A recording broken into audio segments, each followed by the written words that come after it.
오늘 본문은 예수님께서 이 땅에 오신 사명을 제자들에게 말씀하고 있습니다. 제자들은 예수님께 헌신했습니다. 제자들은 예수님께 충성했습니다. 이러한 자신의 업적과 공로와 지식을 가지고 예수님이 지상왕국에서 왕으로 계실 때에 내가 클까요? 아니면 옆에 있는 동료가 클까요? 누가 큽니까? 라고 질문하는 거예요. 그러한 질문에 예수님께서 제자들에게 말씀하는 겁니다. 어린 아이가 되어야만 천국에 들어갈 수 있고, 그 어린아이와 같이 자기를 낮추는 자가 천국에서 크다고 대답해 주십니다. 작은 자를 무시하고 어린아이를 업신여기는 것과 같은 모습은 자기를 높였기 때문이라는 거예요. 이것이 율법의 판단이다.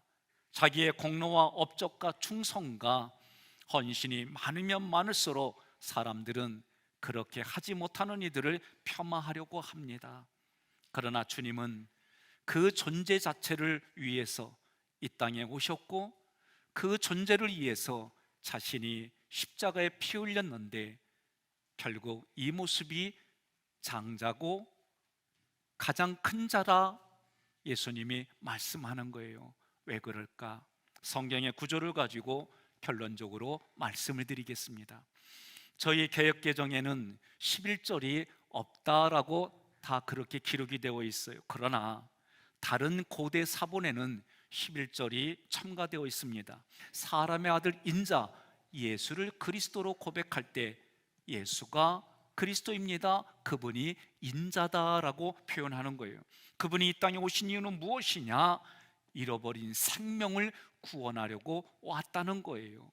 그리고 그 말씀을 하시고 12절 첫 번째 구절에 너희 생각에는 어떠하냐? 이 생각에는 독해오는 가장 좋은 것이라고 간주하는 생각을 말합니다. 다시 말하면 이 첫 번째 구절은 너희들이 생각과 나의 생각, 이 둘 중에 가장 좋다고 생각하는 것이 무엇이냐? 그리고 예수님이 이른 양을 비유로 말씀하는 거예요. 두 번째 구절, 만일 어떤 사람이, 문맥적으로 보면 어떤 사람은 구원자 예수님을 말합니다. 세 번째 구절에 양 100마리가 있는데, 양 프로바토는 열등하거나 우둔한 사람을 비유적으로 말할 때 쓰는 단어예요. 이들은 다른 사람의 안내와 지시를 받아야만 살아갈 수 있는 사람이라는 거예요. 실제로 양은 목자가 없으면 살아갈 수가 없습니다. 맹수와 싸워서 자기를 지켜낼 그 어떤 것도 갖고 있지 않아요. 100마리가, 헬라어 이 헤가토는 오늘날 이스라엘을 보게 되면 이스라엘에서 태어나는 아이가 성장해서 성인이 되면 그 성인이 될 때에 부모나 친지 일가들이 어마어마한 금액을, 돈을 줍니다. 그걸 가지고 사회에서 관리하고 더 잘 되란 말이요. 저희들 문화하고는 달라요. 이런 것을 거슬러 올라가 보니까 예수님 당시에도 부모에게 상속받은 유산이 바로 양 100마리다라는 문화예요. 그러므로 그곳에 있던 제자들은 양 100마리를 아버지께 받은 유산으로 이해했습니다. 그 중에 한 마리라도 잃어버리면 아버지의 유산을 관리하지 못했다는 이유로 사람들에게 조롱을 받습니다. 조롱을 받는 자기 자신은 수치스러운 일로 여기는 것이 한 마리 잃어버린 그 시대의 문화예요. 100이라고 하는 것은 하나님의 은혜를 가리키는 숫자예요. 100마리가 있는데, 이 있는데 기노마이는 과거에 이미 주어진 상태예요. 예수님께 이미 주어진, 소유하고 있는 상태, 그것을 말하는 거예요. 네 번째 구절, 그 중에 하나가 길을 잃었으면, 길을 잃다 풀려나오는 시제가 수동태입니다. 미혹을 받아서 타락하거나 자기가 옳다라고 하는 길을 갔는데 그것 때문에 길을 잃은 모습이에요. 목자의 잘못이 아니라는 얘기입니다. 이 당시에 공동체를 떠나면 이미 죽은 것과 같이 여기는 풍토가 있었어요. 다시 말하면 하나님과 단절된 상태가 죽은 모습이다. 그것이 잃은 양의 현장이다라고 말하는 거예요. 다섯 번째 구절, 그 99마리를 산에 두고 가서, 뒤쪽에 보니까 99마리는 길을 잃지 않은 99마리예요. 산 오로스는 하나님의 성전이 있는 곳을 산이라고 말했어요. 하나님의 성전이 있는 그곳에서 하나님을 예배하고 하나님의 말씀을 듣는 곳이에요. 그러니 99마리의 양, 길을 잃지 않은 99마리의 양들이 하나님 품에 완전하게 있다라는 모습이에요. 많은 분들이 99마리와 한 마리를 비교합니다. 어떤 게 크냐? 그러니 99마리하고 함께 있어야지, 이렇게 접근하지 않기를 바랍니다. 99마리로는 온전하지 못한 거예요. 무슨 얘기냐? 여러분, 그림이 있는데 퍼즐 그림이에요. 조각이 100개예요. 이 100개를 하나하나 소중하게 다 붙여서 100개를 채워야만 이 그림이 완전하게, 온전하게 가치가 있는 거예요. 마찬가지로 99마리가 있는데 이 한 마리가 부족함으로 온전한 가치가 떨어지는 거예요. 한 마리 한 마리가 소중하다는 얘기입니다. 99마리를 두고 이 앞에 미는 미래에 나의 관리에서 벗어나 하나님께 위탁했다는 거예요.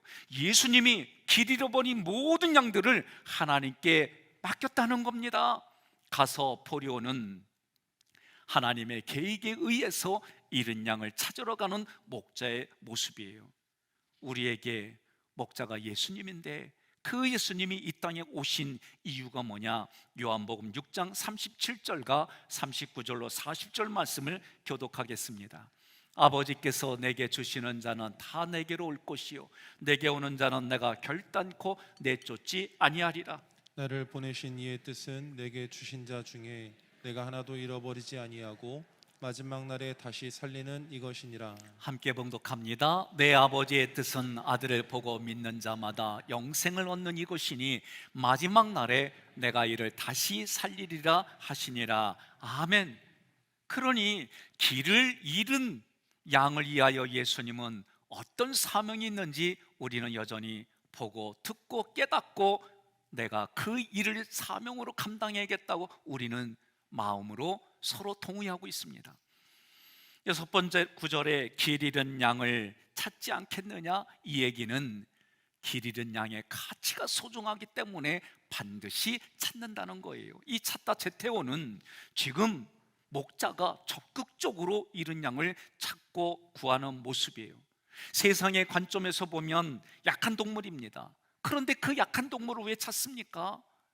그 양은 하나님으로부터 유산으로 받았기 때문에 그런 거예요. 오늘 여러분과 제가 다른 사람과 비교해 봅니다. 가진 게 없습니다. 지식이 짧습니다. 무엇 하나 내세울 게 없는 사람이요. 그런데도 하나님이 그런 나를 위해, 그런 나를 소중히 여겨서 예수님의 생명을 해할 정도로 나를 사랑한다라고 말씀하시는 이 은혜가 여러분과 저의 삶에서 매일매일 새롭게 샘의 근원처럼 올라와야 되는 거예요. 않겠느냐? 이 단어는 의문불변하사요. 다시 말하면 분명하게 찾을 거라는 거예요. 목자이신 예수님이 그 의지가 자기에게 맡겨진 어떤 영혼이라도 결코 소홀하게 하지 않겠다는 거예요. 여러분과 저는 하나님께, 예수님께 그러한 존재임을 믿으시기를 바랍니다. 13절에 진실로 너희에게 이르노니 확실하게 너희들에게 나의 생각을 지금 말해주겠다는 거예요. 그 내용을 보니까 두 번째 구절에 만일 찾으면 가정법이에요. 이 찾는다는 것은 잃은 양을 찾으러 나갔습니다. 그 잃은 양을 찾으려고 돌아다닙니다. 그런 중에 발견했습니다. 발견해서 만나는 일이 생긴다면 세 번째 구절 길을 잃지 아니한 99마리보다 우린 여기서 많이 생각이 99이 크지, 한 마리보다 99이 큰데 그게 중요하지 않나? 이렇게들 많이 접근해요. 길을 잃다 풀려 나오는 완료 수동태예요. 무슨 말이냐? 그 당시에 유대 종교 지도자들, 제사장, 레위인, 사두개인, 바리새인들, 이들에 의해서 이들이 가르쳐 가지고 양이 가야 할 길을 다르게 가게 한 거예요. 그래서 길을 잃었어요. 과거로부터 지금 성경이 기록되어지고 오늘 선포하는 지금까지 우리는 그들에 의해서 참 길로 가는 것이 아니라 그릇된 길로 인도를 받았다는 거예요. 예수님이 말씀하십니다. 내가 곧 길이요 진리요 생명이니 나로 말미암지 않고는 아버지께로 올 자가 없느니라.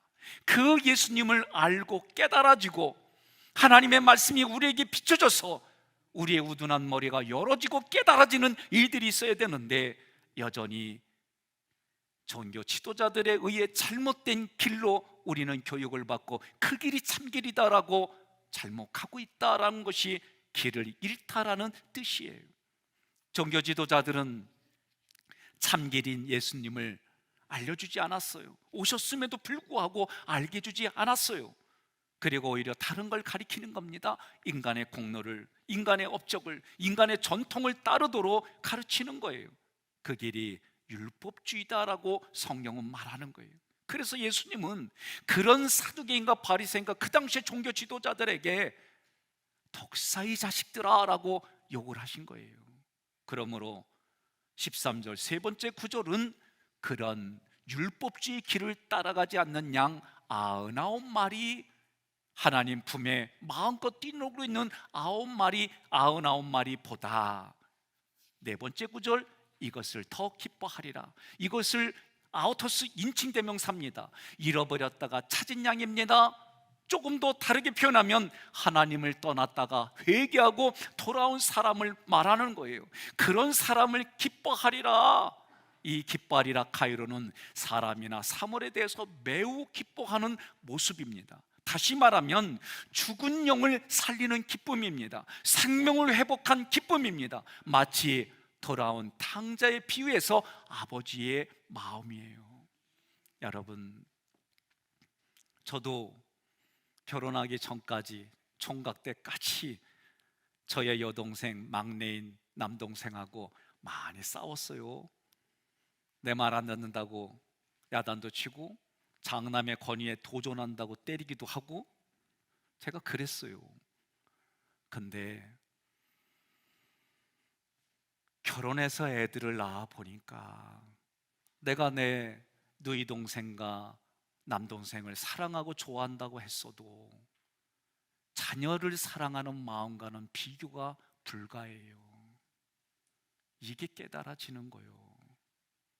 그러니 오늘 구절은 99마리보다 잃어버렸다가 회개하고 돌아오는 한 영을 기뻐한다는 마음은 아버지의 마음을 갖지 않고서는 도저히 이해할 수 없는 구절인 거예요. 여러분들 자녀가 있으시지요? 그 자녀가 속을 썩여고 집을 나갔어도 그 자녀가 어렵고 힘든 일을 통해 철이 들고 깨달아져서 돌아오면 그 부모의 마음은 이루 말할 수 없는 기쁨이 오늘 13절에 기뻐하리라, 이런 뜻이에요. 그러나 여전히 함께 있던 자녀는 비교를 합니다. 어떤 비교입니까? 아니, 내가 동생이 떠난 이후로 한결같이 아버지를 섬기고 같이 있고 열심히 일해도 염소새끼 한 마리로 나한테 주어져서 벗들과 함께 즐겁게 하는 일이 없는데, 아니, 이 당시에 있을 수는 없는 일들을 진행한 동생은 아버지의 재산을 뺏어오고 그걸 가지고 가서 장녀들과 자기 마음대로 함부로 하다가 왔는데, 그런 아이를 위해서 옷을 입혀주고 목욕을 시켜주고 좋은 음식을 주니 이해할 수가 없는 거예요. 여러분, 이 구절은 부모가 되지 않고서는 이해할 수 없는 구절이에요. 형제들 간에, 자매들 간에는 이런 비교가 있을 수밖에 없는 거예요. 그런데 아버지의 마음은 뭐라고 그래요? 누가복음 15장 31절로 32절 함께 봉독하겠습니다. 아버지가 이르되 예, 너는 항상 나와 함께 있으니 내 것이 다 너의 것이로되 너의 동생은 죽었다가 살아났으며 내가 잃었다가 얻었기로 우리가 즐거워하고 기뻐하는 것이 마땅하다 하니라. 아멘. 이런 기쁨으로 지금 본문에서는 하나님의 마음을 예수님을 통해 우리에게 전달해 주시는 거예요. 14절 이와 같이 이 작은 자 중에 하나라도 잃는 것은 하늘에 계신 너희 아버지의 뜻이 아니니라. 여기서 작은 자 중에 이 미크로스는 지극히 낮은, 지극히 작은 그런 뜻이에요. 문맥적으로는 어린아이 작은 자를 말합니다. 일타 아폴레미는 나의 죄로 인해서 멸망당하는 거예요. 이 사람이 미혹을 당했어요. 그러면 많은 사람들은 미혹을 당했으니까 책임은 저 사람에 있습니다. 아니에요. 성경은, 세상의 법은 그렇게 말하지 않아요. 미혹을 당했든지 자기가 옳은 길이라고 의지를 가지고 행했든지 간에 그 언행으로 인해서 멸망을 당하는 모습을 말하는 겁니다. 이 뜻은 하나님께서 원하고 바라는 뜻이에요. 그러므로 우리 하나님 아버지의 마음은 이 작은 자 중에 하나라도 자기의 의지든 다른 사람의 꾀에 있거든 그것에 상관없이 멸망당하는 것을 원하지 않는다는 거예요. 그래서 그 영혼들을 구원해 주려고 11절에 인자가 온 것은 우리의 영혼을 구원하려고 이 땅에 보내주셨다라고 말씀하는 거예요. 요한복음 6장 39절 함께 봉독합니다. 나를 보내신 이의 뜻은 내게 주신 자 중에 내가 하나도 잃어버지 아니하고 아버지 마지막 날에 다시 살리는 이것이니라. 아멘. 믿습니까? 이 말씀의 의미가 나에게 들어와야 영혼을 구원하려고 하는 예수님의 그 마음이 나의 마음이 되는 거예요. 제자들은 12제자 중에 가장 높은 자가 누구입니까? 다른 말로 말하면 이 제자들 단체를 이끌어가는 머리 수장은 누구입니까? 라고 질문하는 거예요. 이 당시에 수장은 이런 책임이 있습니다. 자기에게 맡겨져 있는 모두를 책임지는 것이 수장의 역할이에요. 이 수장은 다른 말로 말하면, 성경의 용어로 말하면 장자라는 뜻이에요. 장자는 자기에 맡겨진 동생들을 다 책임지는 거예요. 여러분과 제가 출애굽기를 공부하면서 나를 장자로 세워주셨습니다. 그러면 그 장자가 동생들을 책임지라는 거예요. 어떤 일이 있든지 그 동생들을 책임지는 것이 장자예요. 그래서 돌아온 당자에서 장자의 명분은 육체적으로 큰 아들, 작은 아들을 말하는 것이 아니라 진정으로 아버지의 뜻을 헤아려서 그 뜻을 아버지 대신에 언행으로 행하는 자가 장자라는 거예요. 하나님의 뜻은 한 영혼을 하나님께로 돌아오게 하는 그것이 장자다라고 말한 거예요. 그러면 우리 인류 공동체의 장자가 누구이냐? 우리 인류 공동체를 위해서 목숨을 다하는 자리에까지 장자의 역할을 감당하는 자가 누구냐라고 할 때 로마서 8장 29절 함께 봉독하겠습니다. 하나님께서는 미리 아신 사람들이 자기 아들의 모습을 닮게 하시려고 그들을 예정하시고 그리스도가 많은 성도들 가운데 맏아들이 되게 하셨습니다. 아멘. 예수 그리스도를 맏아들이 되게 하셨다는 거예요. 그래서 예수를 그리스도로 고백하고 예수님을 닮아가는 사람들을 만들어 주시는 것이 하나님의 뜻이다, 그가 장자다라고 말하는 거예요. 제자들은 이런 원리들을 전혀 모른 채 논쟁하는 거예요. 누가 크냐? 예수님께 누가 더 가깝느냐? 누가 더 예수님을 위해 헌신하고 충성했느냐? 그 사람이 크다라고 내가 인정받고 싶어서 그 욕구를 가지고 예수님께 질문했는데, 예수님은 천국에 들어가려면 어린아이와 같아야 되고 천국에서 큰 자는 어린아이와 같이 낮추는 자다. 그 자가 누구냐? 나 예수다라고 말씀해 주신 거예요. 예수님은 하나님 아버지의 마음의 뜻을 알았어요. 그래서 자원에서 하늘 보좌 버리시고 이 땅에 오셨습니다. 장자의 역할과 그 일들을 감당한 자리가 어디냐? 바로 십자가 위예요. 십자가 위에서 하나님의 뜻 가운데 죽기까지 순종하며 맏아들로서의 역할을 감당하신 그 예수님이 십자가 위에서 하나님의 뜻 가운데에 순종하셨고, 자기가 자원하여 스스로 십자가에 못 박히신 그분이 우리 신앙 공동체의 수장이다, 머리이다, 그분이 장자이다. 그 장자에게는 하나님이 주시는 축복이 제사장권과 왕권과 2배의 기업을 주시겠다라고 약속하신 거예요. 오늘 여러분, 이른 양을 찾는다고 하는 것은 바로 여기까지 우리의 신앙이 깊어져야 됐고, 이러한 원리가 깨달아져서 이 땅에 예수님을 믿는 내가 나를 통해 다른 이들도 예수를 믿게 하는 그 자리가 오늘 절기로는 추수감사절의 본래의 의도 있고, 오늘 말씀에는 이것이 핵심입니다. 여러분, 여러분의 삶에 이런 하나님의 은혜가 임하셔서 생명을 살리고 살려내고 살아있는 자로 이 땅에 성경이 말하는 대로 내가 세상 사람들에게는 가장 작은 자로 어린아이로 취급을 받는다 할지라도 하나님과 나의 관계 속에서 이기게 해주시고 이겨내게 하시는 하나님의 놀라운 은혜가 여러분과 저의 삶에 넘치기를 간절히 소망합니다.